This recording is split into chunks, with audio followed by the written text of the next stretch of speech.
जी argument हुआ, क्या order हुआ कोर्ट में, ऑर्डर? जी देखिए, आज अपने जो नए साहब लोग आए हुए हैं, तो उसमें अपने जो एडहॉक साहब है, उन्होंने वो जामीन की अर्जी के अंदर ऑर्डर पास किया हुआ है। और ये जामीन की अर्जी के अंदर उनका जामीन का अर्जी आज रिजेक्ट किया है। और जो रिजेक्ट किया है उसके अंदर दो तीन मेन बुनियादी कारण जज साहब ने नोट किए हुए हैं।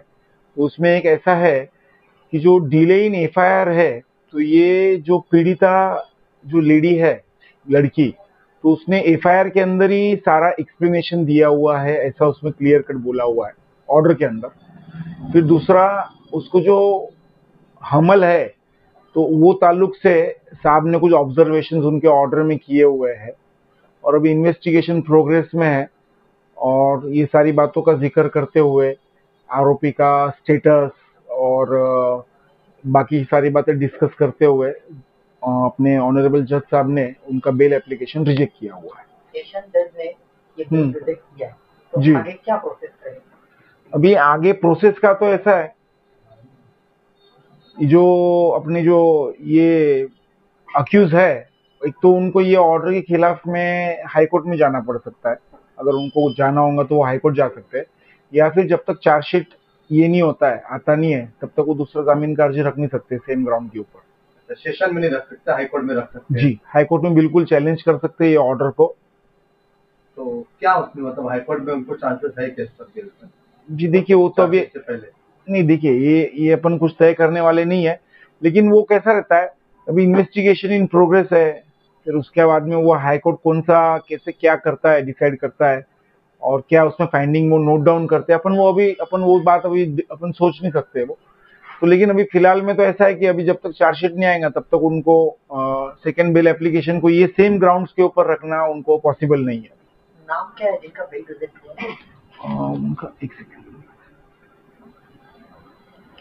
सर, उनका नाम है शफीक अहमद मोहम्मद इस्माइल। शफीक अहमद मोहम्मद इस्माइल, जो एक यहाँ पर अपना रमजानपुरा में जो सीआर नंबर था, उसके अंदर जो उनका बेल एप्लीकेशन रखा था वो रिजेक्ट हुआ है सर आज। इनके खिलाफ में काफी संगीन चार्जेस लगाए हुए हैं। एक 376 वन ब्रैकेट में दो, 354 है, फिर 504 है। ये सारे संगीन इल्जाम लगे हुए हैं सर।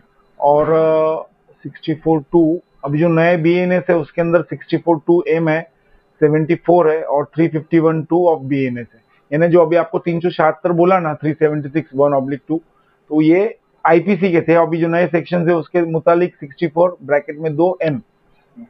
जी, इस तरीके की बातें भी शहर भर में चल रही थी, और शायद हमें ऐसा लगता है कि आर्गुमेंट में इसका जिक्र भी किया गया कि ये पॉलिटिकल केसेस था, इसके ऊपर जानबूझकर उनके ऊपर ये केस बनाया गया है। जी, पॉलिटिकल केसेस जी, उन्होंने उनके बहस में सारे मुद्दे रखे हुए थे, जैसे उनके हार्ट रिलेटेड उनको जो तकलीफें है वो सारी बातें हुई। फिर उसके बाद में ये पॉलिटिकल कैसे वर्किंग कमेटी के कुछ काफी रिस्पेक्टेबल ये है, तो वो सारी बातें उन्होंने रखी थी। लेकिन कोर्ट ने वो सारे ताल्लुकात से अभी फिलहाल में वो बात को ये ज्यादा ये नहीं देते, तवज्जो नहीं देते हुए, फिलहाल में कोर्ट का बोलना ऐसा है कि दो तीन जो मेन ग्राउंड्स है उसके ऊपर डिले इन एफआईआर जो था, और उसके अंदर जो कोर्ट ने उसके अंदर ऑर्डर में लिया भी है कि वो एमएलए कमेटी के सदस्य भी है, मेंबर भी है उसके अंदर, तो वो अभी फिलहाल में भी डीएनए के रिपोर्ट्स आने बाकी है, क्योंकि उसको हमल है, ऐसा कोर्ट का बोलना है उनके ऑर्डर के अंदर।